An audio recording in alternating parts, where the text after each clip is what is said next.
नमस्कार दोस्तों, welcome to my YouTube channel.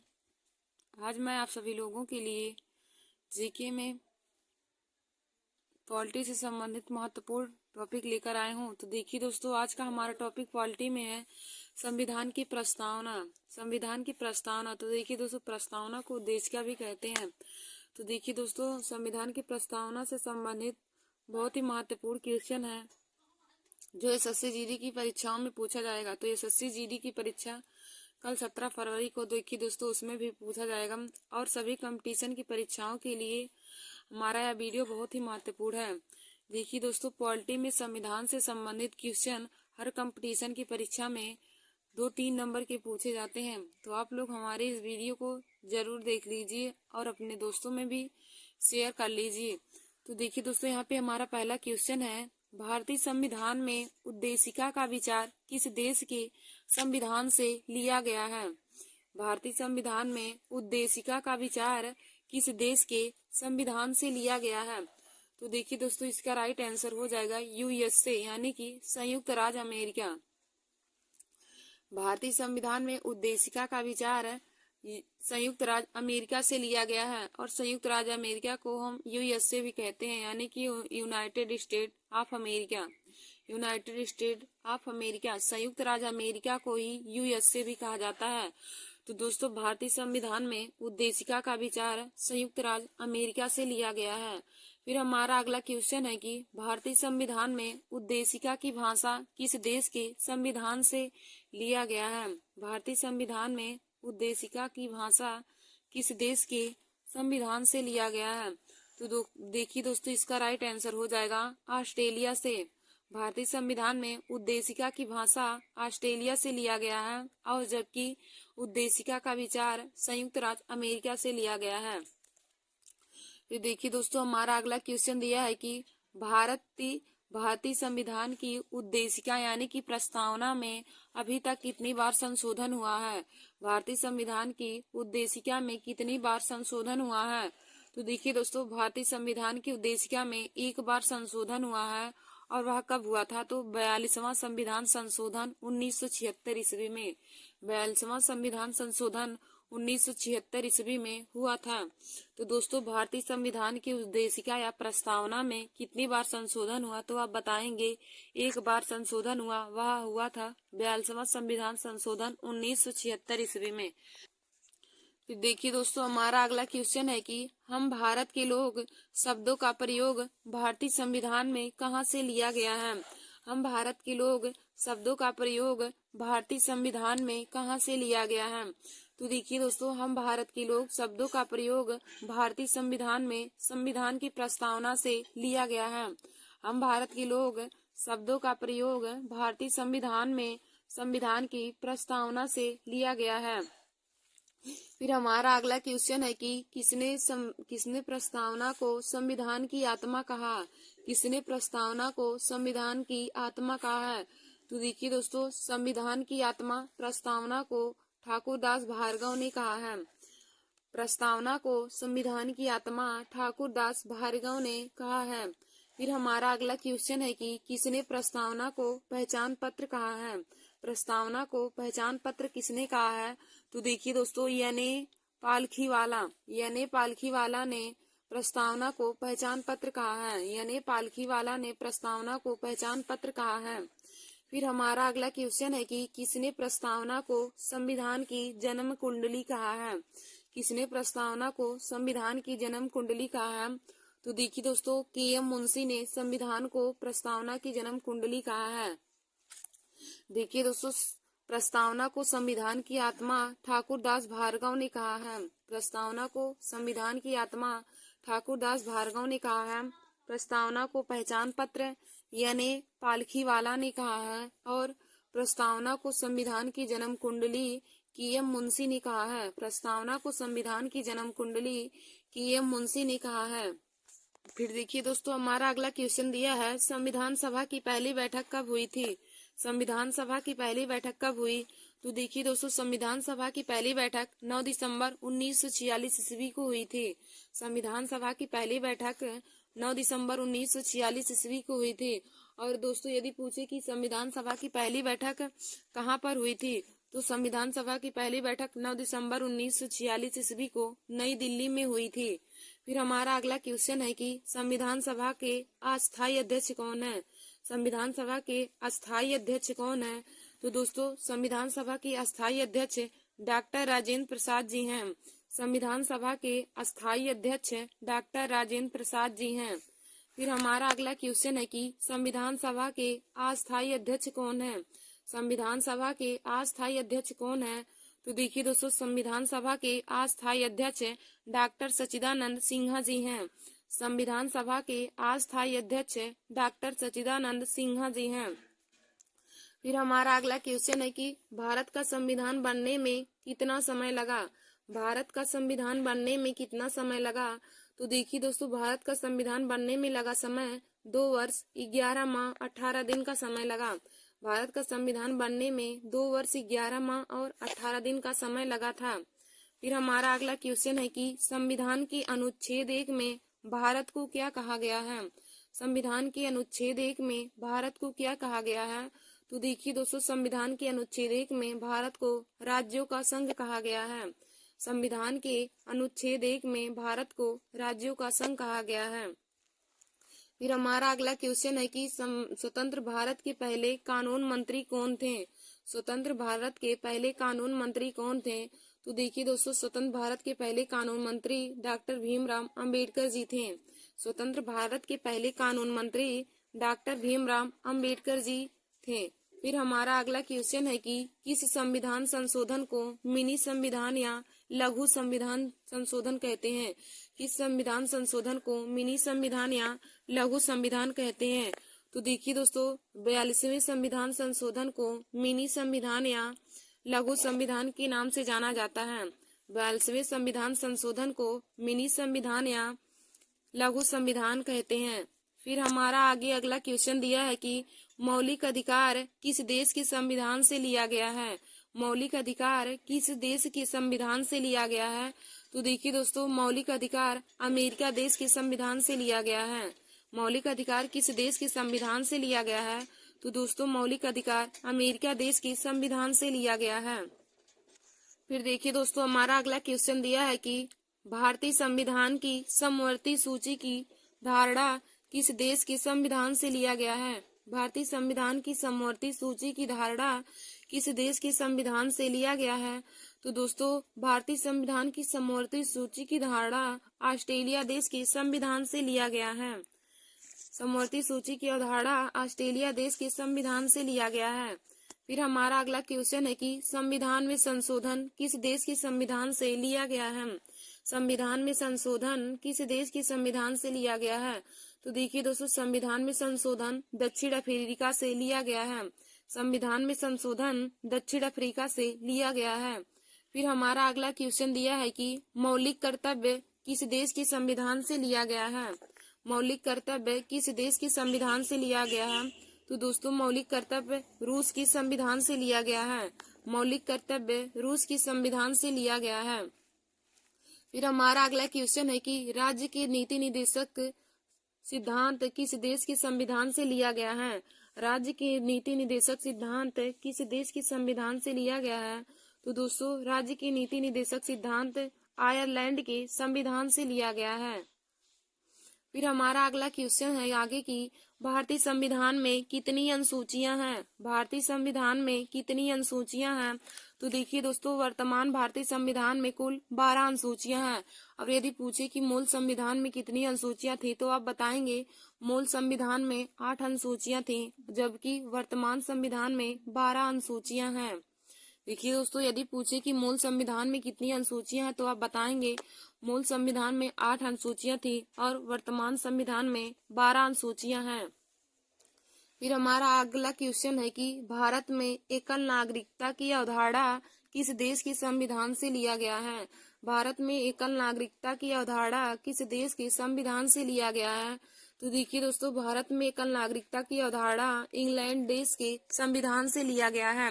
Bharat में एकल नागरिकता की अवधारणा इंग्लैंड देश के संविधान से लिया गया है। फिर हमारा अगला क्वेश्चन है कि भारतीय संविधान में राष्ट्रपति चुनाव की प्रणाली किस देश से ली गई है। भारतीय संविधान में राष्ट्रपति चुनाव की प्रणाली किस देश के संविधान से ली गई है? तो देखिए दोस्तों, भारतीय संविधान में राष्ट्रपति चुनाव की प्रणाली आयरलैंड देश के संविधान से लिया गया है। और देखिए दोस्तों, हमने आप लोगों को एक ट्रिक भी बताया है कि भारतीय संविधान में किस देश से क्या क्या लिया गया है, किस किस देशों, भारतीय संविधान किस किस देशों से लिया गया है।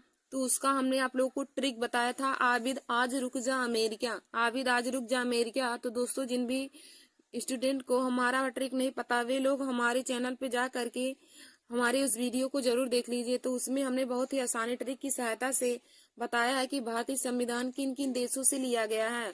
उसमें हमने ट्रिक बताया है, आबिद आज रुक जा अमेरिका। फिर देखिए दोस्तों, हमारा अगला क्वेश्चन है कि भारतीय संविधान कब अपनाया गया? भारतीय संविधान पूर्ण रूप से कब बनकर तैयार हुआ?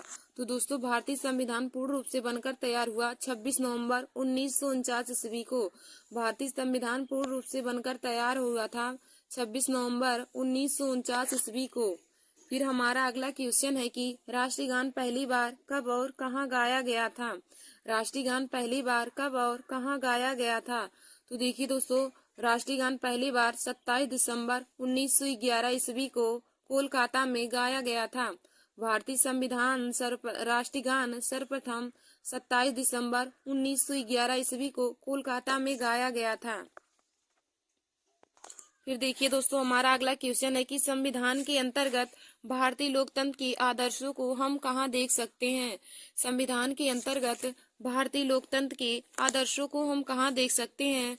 तो देखिए दोस्तों, प्रस्तावना में हम भारतीय लोकतंत्र के आदर्शों को देख सकते हैं। फिर हमारा अगला क्वेश्चन है कि भारतीय संविधान लागू कब हुआ था? भारतीय संविधान लागू कब हुआ? तो दोस्तों, भारतीय संविधान 26 जनवरी 1950 ईस्वी को लागू हुआ था। भारतीय संविधान लागू 26 जनवरी 1950 ईस्वी को हुआ था। और यदि पूछे कि भारतीय संविधान बनकर कब तैयार हुआ, तो आप बताएंगे भारतीय संविधान बनकर तैयार 26 नवंबर 1949 ईस्वी को हुआ था। भारतीय संविधान बनकर तैयार हुआ था 26 नवंबर 1949 ईस्वी को और लागू हुआ था 26 जनवरी 1950 ईस्वी को। फिर दोस्तों, हमारा अगला क्वेश्चन है कि भारत का संविधान सभा किसके कहने पर बना था? भारत का संविधान सभा किसके कहने पर बना था? तो दोस्तों, भारत का संविधान सभा कैबिनेट मिशन के द्वारा बनाया गया था। फिर देखिए दोस्तों, हमारा अगला क्वेश्चन है कि भारत की संविधान की प्रस्तावना किन शब्दों से शुरू होती है? भारत की संविधान की प्रस्तावना किन शब्दों से शुरू होती है? तो देखिए दोस्तों, भारत की संविधान की प्रस्तावना हम भारत के लोग शब्दों से शुरू होती है। भारत की संविधान की प्रस्तावना हम भारत के लोग शब्दों से शुरू होती है। फिर हमारा अगला क्वेश्चन है कि भारतीय संविधान की प्रस्तावना संशोधित संस्करण है? तो हो जाएगा उद्देश्य प्रस्ताव का। भारतीय संविधान की प्रस्तावना उद्देश्य प्रस्ताव का संशोधित संस्करण है। फिर हमारा अगला क्वेश्चन है दोस्तों, संविधान सभा में उद्देश्य प्रस्ताव किसने प्रस्तुत किया था? संविधान सभा में उद्देश्य प्रस्ताव किसने प्रस्तुत किया? तो देखिए दोस्तों, संविधान सभा में उद्देश्य प्रस्ताव पंडित जवाहरलाल नेहरू ने प्रस्तुत किया था। संविधान सभा में उद्देश्य प्रस्ताव पंडित जवाहरलाल नेहरू ने प्रस्तुत किया था और उन्होंने 13 दिसंबर 1946 ईस्वी को अपना उद्देश्य प्रस्ताव प्रस्तुत किया था। यदि पूछे कि संविधान सभा में उद्देश्य प्रस्ताव पंडित जवाहरलाल नेहरू ने कब प्रस्तुत किया, तो आप बताएंगे 13 दिसंबर 1946 ईस्वी को। फिर दोस्तों, हमारा अगला क्वेश्चन है कि भारतीय संविधान की प्रस्तावना में लिखित हम भारत के लोग शब्दों से क्या अर्थ है? भारतीय संविधान की प्रस्तावना में लिखित है हम भारत के लोग शब्दों से क्या अर्थ है? तो देखिए दोस्तों, भारतीय संविधान की प्रस्तावना में लिखित है हम भारत के लोग शब्दों से अर्थ है कि संविधान का निर्माण भारत की जनता के द्वारा हुआ है। संविधान का निर्माण भारत की जनता द्वारा हुआ है, यही संविधान में लिखित है हम भारत के लोग शब्दों का अर्थ है। फिर देखिए दोस्तों, हमारा अगला क्वेश्चन दिया है कि संविधान की प्रस्तावना के अनुसार भारत किस प्रकार का राष्ट्र है? संविधान की प्रस्तावना के अनुसार भारत किस प्रकार का राष्ट्र है? तो देखिए दोस्तों, संविधान की प्रस्तावना के अनुसार भारत एक धर्मनिरपेक्ष राष्ट्र है। संविधान की प्रस्तावना के अनुसार भारत एक धर्मनिरपेक्ष राष्ट्र है। फिर दोस्तों हमारा अगला क्वेश्चन है कि भारत में लौकिक सार्वभौमिकता है क्योंकि संविधान की प्रस्तावना आरंभ होती है। भारत में लौकिक सार्वभौमिकता है क्योंकि भारतीय संविधान की प्रस्तावना आरंभ होती है। तो भारतीय संविधान की प्रस्तावना हम भारत के लोग शब्दों से आरंभ होती है। फिर देखिए दोस्तों हमारा अगला क्वेश्चन है कि कौन संविधान संशोधन लघु संविधान यानी कि मिनी संविधान संशोधन माना जाता है। तो देखिए दोस्तों 42वां संविधान संशोधन 1976 ईस्वी में जो हुआ था वो उसी को लघु संविधान यानी कि मिनी संविधान के नाम से जाना जाता है। तो दोस्तों यह क्वेश्चन कंपटीशन की परीक्षा के लिए बहुत ही महत्वपूर्ण है कि किस संविधान संशोधन को मिनी संविधान के नाम से जाना जाता है। तो आप बताएंगे 42वें संविधान संशोधन 1976 को हम मिनी संविधान के नाम से भी जानते हैं। फिर दोस्तों हमारा अगला क्वेश्चन दिया है कि सभी व्यक्ति पूर्णता और समान रूप से मानव है, यह सिद्धांत किस नाम से जाना जाता है। सभी व्यक्ति पूर्णता और समान रूप से मानव है, यह सिद्धांत किस नाम से जाना जाता है। तो देखिए दोस्तों यह सिद्धांत सार्वभौमिकता के नाम से जाना जाता है। सभी व्यक्ति पूर्णता और समान रूप से मानव है, यह सिद्धांत सार्वभौमिकता के नाम से जाना जाता है। फिर देखिए दोस्तों हमारा अगला क्वेश्चन दिया है कि भारत के संदर्भ में धर्मनिरपेक्ष शब्द का सही भाव क्या है। भारत के संदर्भ में धर्मनिरपेक्ष शब्द का सही भाव क्या है। तो देखिए दोस्तों भारत के संदर्भ में धर्मनिरपेक्ष शब्द का सही भाव है कि भारत में राज्य का कोई धर्म नहीं है। भारत में राज्य का कोई धर्म नहीं है। धर्मनिरपेक्ष शब्द का अर्थ है कि भारत में राज्य का कोई धर्म नहीं है। फिर हमारा अगला क्वेश्चन है कि भारत के संविधान की प्रस्तावना में कितने प्रकार की स्वतंत्रता का उल्लेख है। भारत के संविधान की प्रस्तावना में कितने प्रकार की स्वतंत्रता का उल्लेख है। तो देखिए दोस्तों भारत के संविधान की प्रस्तावना में 5 प्रकार की स्वतंत्रता का उल्लेख है। भारत की संविधान की प्रस्तावना में 5 प्रकार की स्वतंत्रता का उल्लेख है, जिसमें नंबर 1 है विचार की स्वतंत्रता, नंबर 2 है धर्म की स्वतंत्रता, नंबर 3 है विश्वास की स्वतंत्रता, नंबर 4 है अभिव्यक्ति की स्वतंत्रता और नंबर 5 है उपासना की स्वतंत्रता। देखिए दोस्तों भारत के संविधान की प्रस्तावना में 5 प्रकार की स्वतंत्रता का उल्लेख है। भारत की संविधान की प्रस्तावना में 5 प्रकार की स्वतंत्रता का उल्लेख है, जिनमें हमारा पहला है विचार की स्वतंत्रता, दूसरा है धर्म की स्वतंत्रता, तीसरा है विश्वास की स्वतंत्रता, चौथा है अभिव्यक्ति की स्वतंत्रता और 5वां है उपासना की स्वतंत्रता। फिर देखिए दोस्तों हमारा अगला क्वेश्चन है कि भारत की संविधान की प्रस्तावना में वर्णित राष्ट्र की एकता और अखंडता का आधार क्या होना चाहिए। भारत की संविधान की प्रस्तावना में वर्णित राष्ट्र की एकता और अखंडता का आधार क्या होना चाहिए। तो देखिए दोस्तों इसका आधार बंधुत्व की भावना होनी चाहिए। अखंडता और राष्ट्र की एकता का आधार बंधुत्व की भावना यानी कि भाईचारे की भावना होनी चाहिए। फिर दोस्तों हमारा अगला क्वेश्चन है कि किस वाद के फैसले में सर्वोच्च न्यायालय ने सर्वप्रथम घोषित किया कि उद्देशिका संविधान का हिस्सा नहीं है। किस वाद के फैसले में सर्वोच्च न्यायालय ने सर्वप्रथम घोषित किया कि उद्देशिका संविधान का हिस्सा नहीं है। तो देखिए दोस्तों बेरूवादी यूनियनवाद फैसले में सर्वोच्च न्यायालय ने सर्वप्रथम घोषित किया था कि उद्देशिका संविधान का हिस्सा नहीं है। देखिए दोस्तों बेरूवादी यूनियनवाद जो 1960 ईस्वी में सर्वोच्च न्यायालय ने फैसला लिया था, उसमें उन्होंने घोषणा किया कि उद्देशिका संविधान का हिस्सा नहीं है। फिर दोस्तों हमारा अगला क्वेश्चन है कि संविधान निर्माताओं ने किस पर विशेष ध्यान दिया था। संविधान निर्माताओं ने किस पर विशेष ध्यान दिया था। तो देखिए दोस्तों संविधान निर्माताओं ने सबसे ज्यादा ध्यान प्रस्तावना पर दिया था। फिर हमारा अगला क्वेश्चन और आज का लास्ट क्वेश्चन है कि संविधान में हमारे राष्ट्र का उल्लेख है किन किन नामों से किया गया है। संविधान में हमारे राष्ट्र का उल्लेख है किन किन नामों से किया गया है। तो देखिए दोस्तों संविधान में हमारे राष्ट्र का उल्लेख भारत और इंडिया के नाम से किया गया है। संविधान में हमारे राष्ट्र का नाम भारत और इंडिया के नाम से किया गया है। धन्यवाद दोस्तों। ऐसे हमारे वीडियो को देखने के लिए और जीके और पॉलिटी के और क्वेश्चन को पाने के लिए तथा जीके के सभी ट्रिक को पाने के लिए आप सभी लोग हमारे YouTube channel Nancy success classes को सब्सक्राइब कर लीजिए और अपने दोस्तों में शेयर करना ना भूलिए। देखिए दोस्तों, पॉलिटी की से संबंधित क्वेश्चन हर कंपटीशन की परीक्षाओं में पूछे जाते हैं, तो आप लोग हमारे इस वीडियो को जरूर देख लीजिए और सभी क्वेश्चन को अपने कॉपी में जरूर नोट कर लीजिए। देखिए दोस्तों, एसएससी जीडी का पेपर इस समय चल रहा है और कल भी है 17 फरवरी को, तो पॉलिटी से संबंधित क्वेश्चन उसमें पूछे जाएंगे, तो इसमें से जरूर 2-3 क्वेश्चन उसमें पूछे जाएंगे, तो आप लोग हमारे वीडियो को जरूर देख लीजिए। धन्यवाद दोस्तों।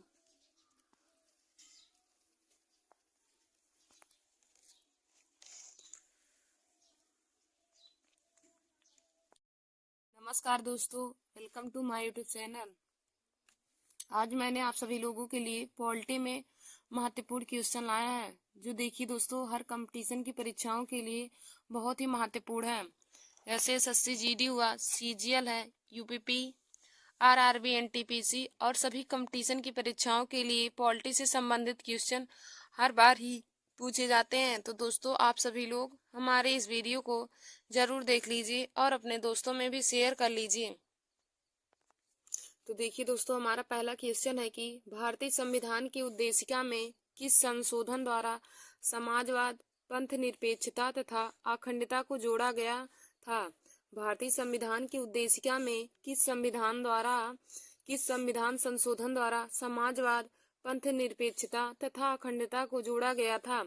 तो देखिए दोस्तों, 42वें संविधान संशोधन के द्वारा भारतीय संविधान की उद्देशिका में समाजवाद, पंथ निरपेक्षता तथा अखंडता को जोड़ा गया था। फिर हमारा अगला क्वेश्चन है कि भारतीय संविधान के अधिकार के स्रोत कौन से हैं। भारतीय संविधान के अधिकार के स्रोत कौन से हैं। तो देखिए दोस्तों, हम भारत के लोग यही भारतीय संविधान के अधिकार का स्रोत हैं। हम भारत के लोग यही भारतीय संविधान के अधिकार का स्रोत हैं। फिर हमारा अगला क्वेश्चन है कि भारत की संविधान की प्रस्तावना में प्रयुक्त स्वतंत्रता, समानता व बंधुत्व शब्द किस क्रांति से प्रेरित है। भारत के संविधान की प्रस्तावना में प्रयुक्त स्वतंत्रता, समानता व बंधुत्व शब्द किस क्रांति से प्रेरित है। तो देखिए दोस्तों, फ्रांस की क्रांति से भारत की संविधान की प्रस्तावना में प्रयुक्त स्वतंत्रता, समानता व बंधुत्व लिया गया है। फिर देखिए दोस्तों, हमारा अगला क्वेश्चन है कि भारत की संविधान की प्रस्तावना में प्रयुक्त स्वतंत्रता, समानता व बंधुत्व शब्द किस क्रांति से प्रेरित है। तो इसका राइट आंसर हो जाएगा फ्रांस की क्रांति से। फ्रांस की क्रांति से भारत के संविधान में स्वतंत्रता, समानता व बंधुत्व की क्रांति प्रेरित है। फिर हमारा अगला क्वेश्चन है कि संविधान की प्रस्तावना का विधिक स्वरूप क्या है। संविधान की प्रस्तावना का विधिक स्वरूप क्या है। तो देखिए दोस्तों, संविधान की प्रस्तावना का विधिक स्वरूप है यह लागू नहीं किया जा सकता है। यह लागू नहीं किया जा सकता है, यह संविधान की प्रस्तावना का विधिक स्वरूप है।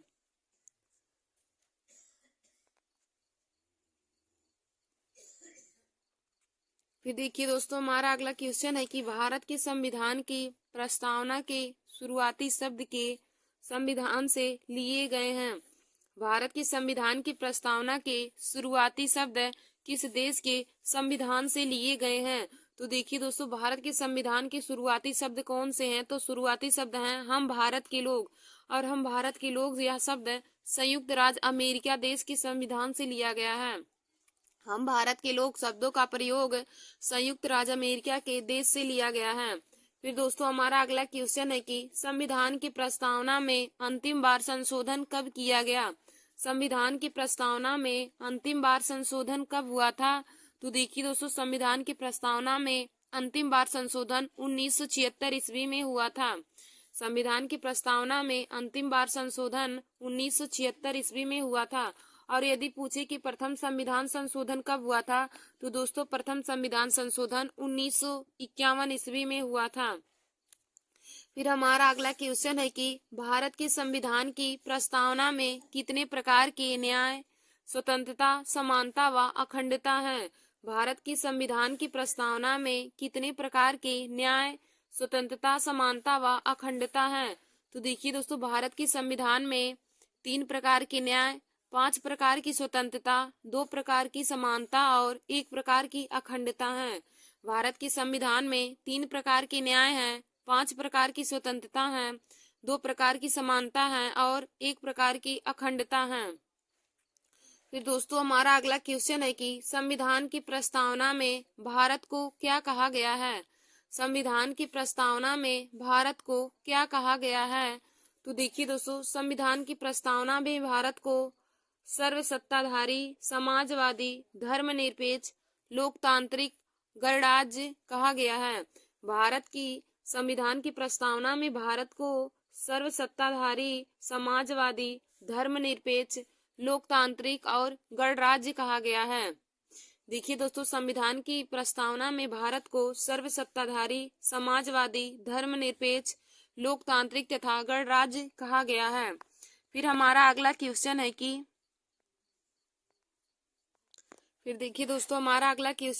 संविधान की प्रस्तावना में प्रयुक्त शब्द सेक्युलर को क्या अर्थ है। भारत की संविधान की प्रस्तावना में प्रयुक्त शब्द सेक्युलर का क्या अर्थ है। तो देखिए दोस्तों, सेक्युलर का अर्थ है सभी नागरिकों को धर्म एवं उपासना की स्वतंत्रता। सभी नागरिकों को धर्म एवं उपासना की स्वतंत्रता।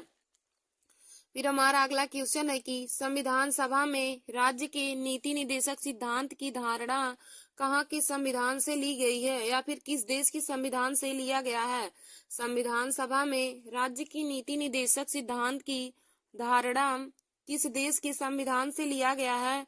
तो देखिए दोस्तों, आयरलैंड देश के संविधान से संविधान सभा में राज्य के नीति निदेशक सिद्धांत लिए गए हैं। संविधान सभा में राज्य की नीति निदेशक सिद्धांत आयरलैंड के संविधान से लिया गया है। और देखिए दोस्तों, राज्य की नीति निदेशक सिद्धांत यह हमारा भाग 4 में है। भाग 4 में राज्य की नीति निदेशक सिद्धांत का वर्णन किया गया है और राज्य की नीति निदेशक सिद्धांत आर्टिकल 36 से लेकर 51 तक है।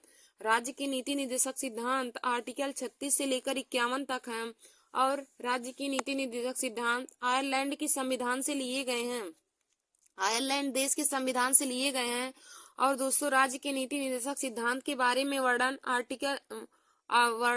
भाग 4 में है। फिर हमारा अगला क्वेश्चन है कि डॉक्टर भीमराव अम्बेडकर ने संविधान का हृदय और आत्मा किसे कहा है।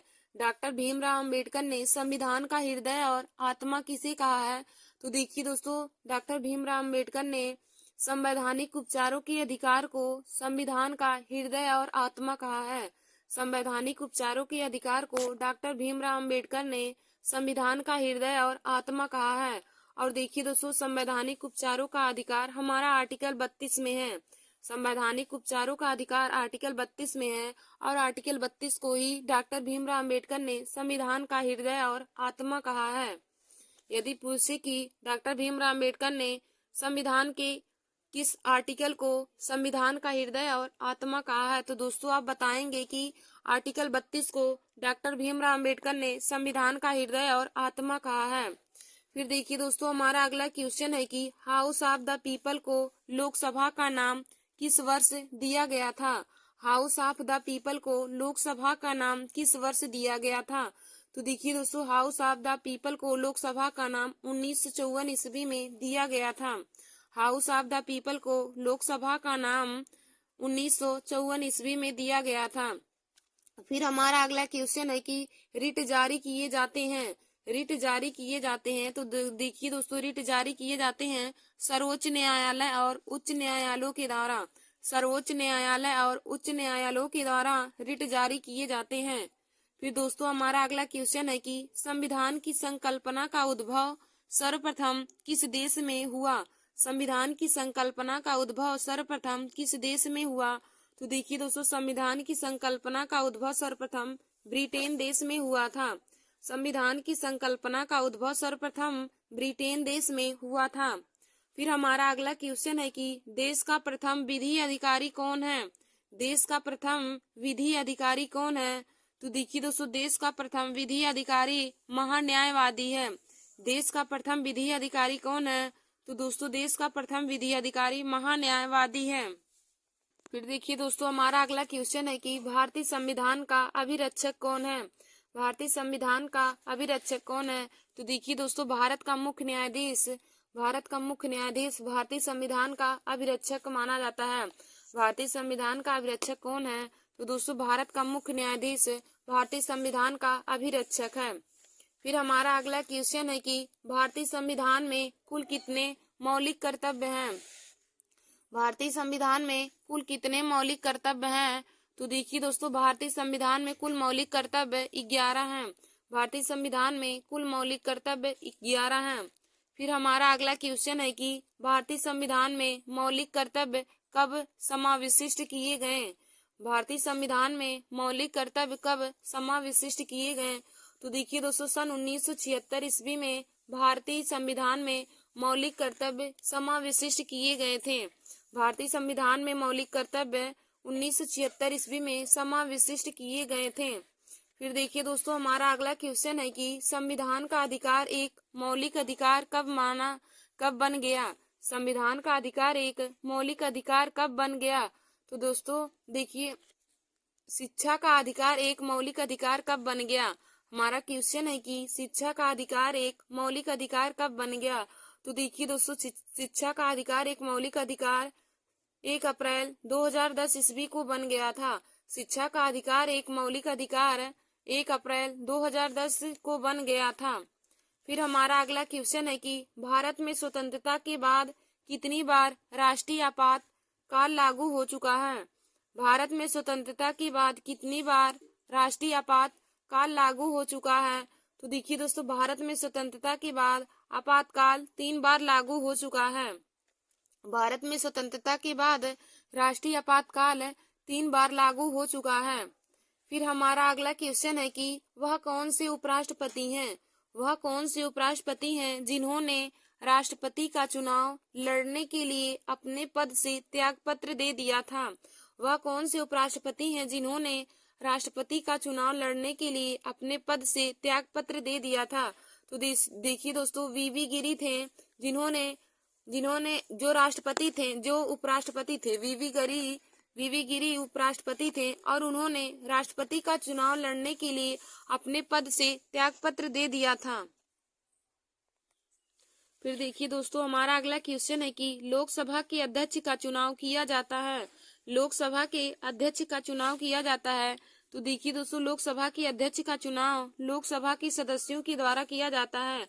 लोकसभा के अध्यक्ष का चुनाव लोकसभा के सदस्यों के द्वारा किया जाता है। फिर हमारा अगला क्वेश्चन है कि राज्य पुनर्गठन अधिनियम कब पारित किया गया? राज्य पुनर्गठन अधिनियम कब पारित हुआ? तो देखिए दोस्तों, राज्य पुनर्गठन अधिनियम 31 अगस्त 1956 ईस्वी को पारित हुआ था। राज्य पुनर्गठन अधिनियम 31 अगस्त 1931 ईस्वी में 1956 ईस्वी में पारित हुआ था। फिर हमारा अगला क्वेश्चन है कि संसद की संयुक्त बैठक की अध्यक्षता कौन करता है? संसद की संयुक्त बैठक की अध्यक्षता कौन करता है? तो देखिए दोस्तों, संसद की संयुक्त बैठक की अध्यक्षता लोकसभा अध्यक्ष करते हैं। संसद की संयुक्त बैठक की अध्यक्षता लोकसभा अध्यक्ष करते हैं। फिर हमारा अगला क्वेश्चन है कि स्वतंत्रता के बाद संविधान सभा का प्रथम अध्यक्ष कौन है? स्वतंत्रता के बाद संविधान सभा का प्रथम अध्यक्ष कौन है? तो दोस्तों, स्वतंत्रता के बाद संविधान सभा का प्रथम अध्यक्ष डॉक्टर राजेंद्र प्रसाद जी हैं। स्वतंत्रता के बाद संविधान सभा के प्रथम अध्यक्ष डॉक्टर राजेंद्र प्रसाद जी हैं।